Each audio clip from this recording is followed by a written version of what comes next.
Cold cases can remain unsolved for various reasons, including lack of evidence, technological limitations at the time of the crime, or the absence of witnesses or viable leads. However, advancements in forensic science, DNA analysis, and the emergence of new information or witnesses can sometimes lead to a breakthrough in these investigations, allowing law enforcement agencies to revisit and successfully solve these cases. When a cold case is solved, it typically involves a combination of investigative work, new evidence, and sometimes the application of modern forensic techniques. Detectives and investigators may re-examine the case files, conduct interviews with witnesses or suspects, and leverage technological advancements to analyze evidence that was previously unavailable or inconclusive. Solved cold cases provide closure not only to the families and loved ones of the victims but also to the communities affected by the crimes.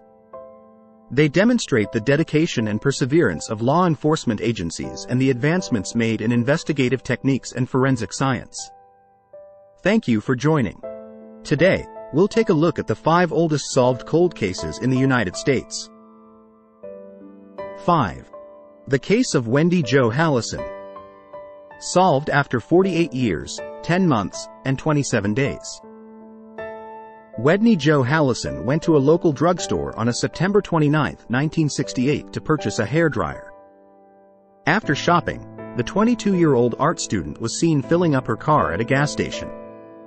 Hallison would never return home to her family as expected to. Her body was found the next morning, stuffed in the trunk of her car, a few blocks from where she was last seen alive. Her life was taken by strangulation. The mystery of her crime lingered for nearly half a century, outlasting several detectives and potential suspects. New forensic techniques sometimes revealed tantalizing clues, but investigators failed to identify the true suspect. An unexpected break came 48 years later. The revelations were chilling.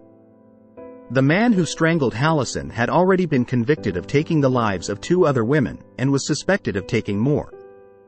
On August 26, 2017, 48 years, 10 months, 27 days, DNA evidence revealed that her murderer was Edwin Dean Richardson. Richardson passed away in 2013 while in prison. Richardson was incarcerated in Ohio for a different case he committed in 1972. Investigators said that witnesses said that Richardson had been in the area that Hallison was last seen back in 1968. Richardson also matched the description of a white man who witnesses saw in the store at the same time Hallison was there. After combing through Richardson's history, investigators concluded that he was definitively the suspect in Hallison's case. 4. The case of Susan Galvin. Solved after 51 years.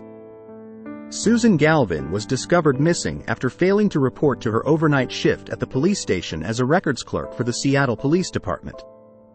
She was found assaulted and lifeless in a parking garage in July 1967. At the time, there was only a single suspect, a professional clown, who had been seen with Galvin a few days before she was found. But there were no witnesses to her crime nor any hard evidence making a connection to a suspect. The clown was never charged because of a lack of evidence, and in 2016, the clown was finally cleared through a DNA test. Detectives continued working on her case for decades.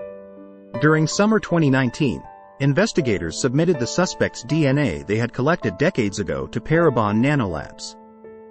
By using information in a genealogical database, a family tree was created for the suspect and he was eventually identified as Frank Wypich. Although Galvin's case has been solved, there will never really be true justice for her case as Wypich passed away back in 1987. 3. The case of Everett Delano. Solved after 52 years, 5 months, and 19 days. In 1966, Everett Delano, a Navy veteran, was shot in the head 3 times while working for a friend in Sanborn's garage, in Andover, New Hampshire. While he initially survived, Delano passed away the following day in the hospital. Law enforcement did recover several fingerprints from the scene, however, they never matched them to any suspects. The case was reopened in 2013. The fingerprints collected all those years ago were re-entered into databases for a search. They were discovered to belong to career criminal Thomas Cass. Investigators interviewed Cass 3 times before Cass took his own in early 2014.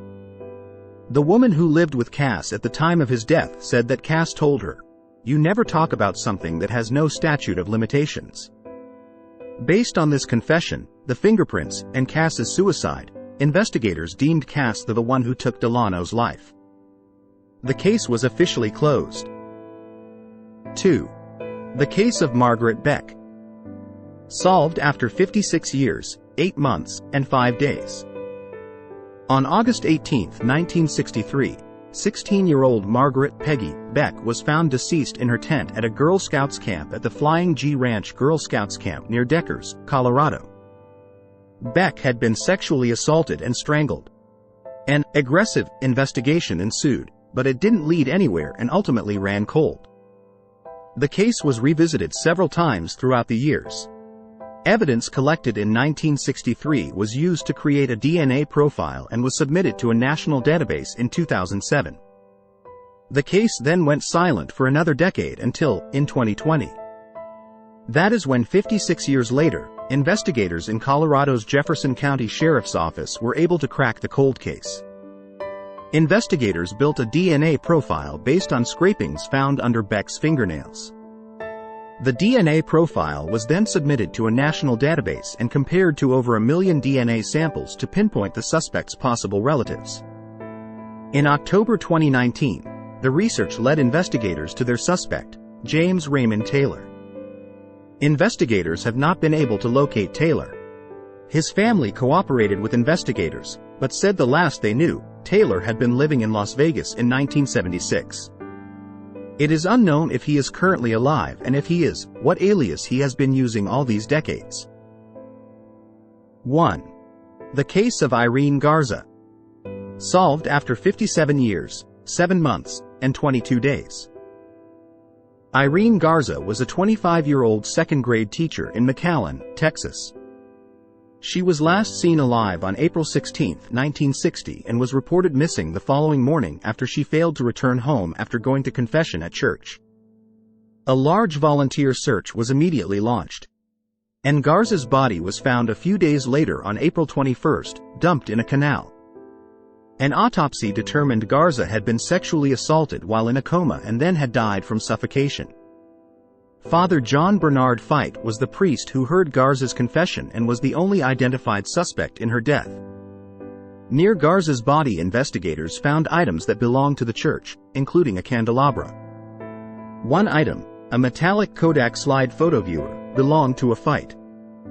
However, there was never enough evidence to convict Fite, and the case went unsolved for decades. In 2002, 2 clergymen, Dale Tashaney and Joseph O'Brien, said that Fite had confessed to murdering a woman back in the 1960s. In 2004, a grand jury decided not to indict Fite based on this information. In January 2015, the case was re-examined after a new district attorney took office. Prosecutors presented the evidence to a grand jury, which indicted Fite in February 2016 on the charge of murder, a first-degree felony. Fite was not convicted until 2017. He died of natural causes on February 12, 2020 while incarcerated. Thank you for stopping by. We hope you enjoyed this video. Don't forget to like and subscribe. Feel free to view our previously uploaded content.